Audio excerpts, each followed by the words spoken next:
Bienvenue sur cette nouvelle vidéo où nous allons parler des réglages principaux, ou plus précisément les réglages de base. Donc pour cela, on va se rendre sur notre back-office. On va aller dans Réglages. On va pas tous les faire, mais on va en faire les principaux. Donc la base. Alors, Réglage général. Ici, normalement, lorsque vous avez téléchargé votre application, vous avez dû inscrire un nom, le nom du site. Et vous pouvez aussi le changer ici, à tout moment. Voilà, le slogan, on touche du bois. On a vu que le slogan, c'est pas forcément une très bonne pratique. Le slogan n'est plus d'actualité, on va dire, mais là, pour l'exemple, on va le laisser. Voilà. Ici, l'adresse web de WordPress.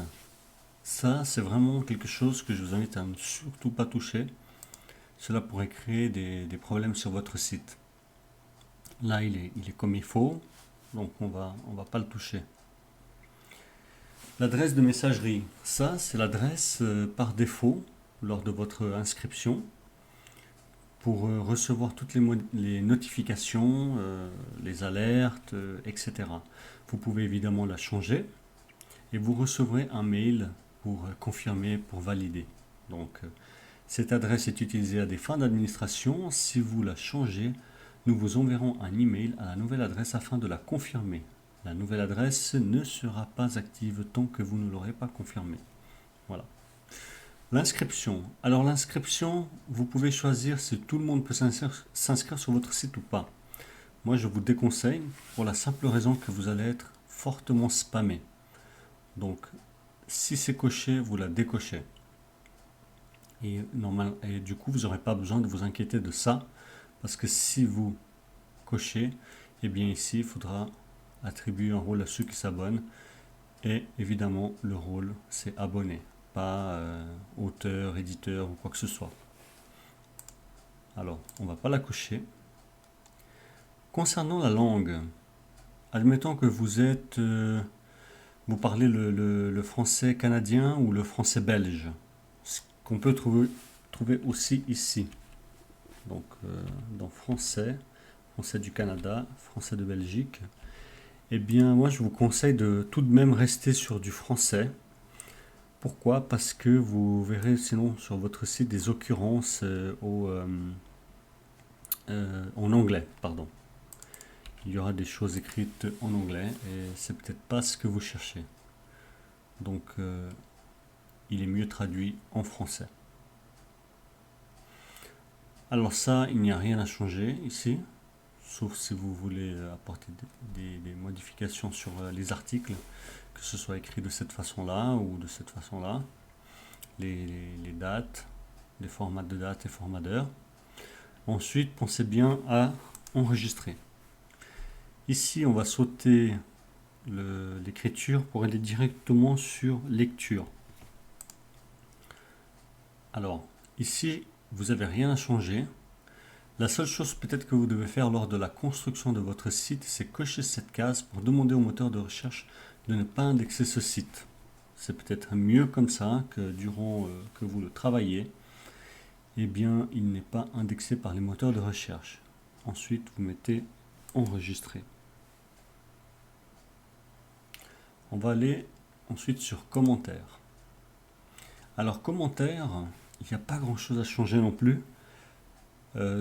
Toutefois, je vous invite à faire attention à certains réglages, comme par exemple autoriser les commentaires sur le site, ou ne pas les autoriser, ça c'est à vous de voir, sachant que vous pouvez aussi être spammé en donnant cette autorisation.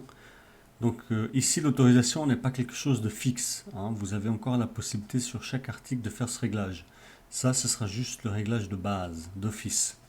Et ensuite, sur chaque article, vous pourrez changer. Vous pouvez décider que chaque article spécifique, par exemple, pourrait être, on peut apporter des commentaires.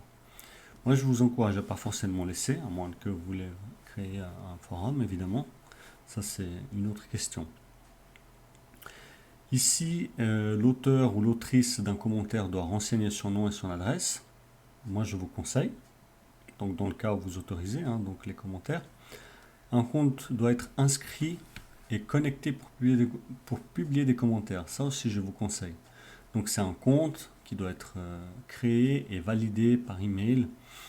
Donc, ça empêche que voilà, vous avez des gens qui viennent, qui mettent des, des mauvais commentaires, par exemple, qui pourraient être de la publicité ou n'importe quoi, et que vous n'avez pas le contrôle. Donc, la personne doit forcément avoir un compte.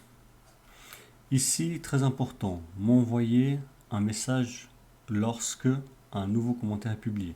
Alors ça, c'est à vous de voir si vous voulez cette notification. Donc si vous voulez recevoir chaque fois un email lorsqu'un commentaire a été publié sur votre site. Et puis ici, très important, c'est un commentaire et une attente de modération. Donc ça, c'est très important. Je vous conseille fortement de laisser cocher ou de la cocher. Ce qui veut dire que vous aurez le contrôle de valider ou supprimer un commentaire. Donc si vous avez reçu un spam, il n'y a pas de raison que ce commentaire, vous ne le supprimez pas. Ou bien si quelqu'un a écrit avec trop de fautes d'orthographe, par exemple, vous gardez cette coche et puis ça vous permet de modifier les fautes d'orthographe, de corriger et puis de publier. Voilà. Ça, c'est pour donc, les réglages de base. Ici, il n'y a rien à faire. Vous faites enregistrer. Alors, on va sauter aussi les médias. On va aller directement sur Permalien. Permalien, le mieux, c'est de garder celui-ci, le titre de la publication. C'est plus facile pour vos internautes.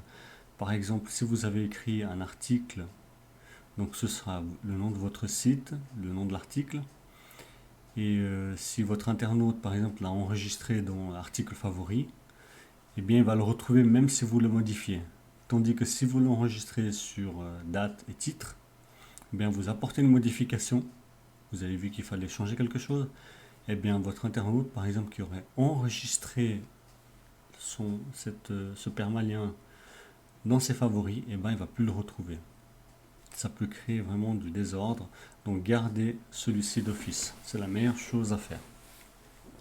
Ensuite, ici dans les préfixes, moi je vous conseille d'écrire ici catégorie parce que généralement on le trouve en anglais, ces deux mots. Donc écrivez ici catégorie en français, étiquette en français.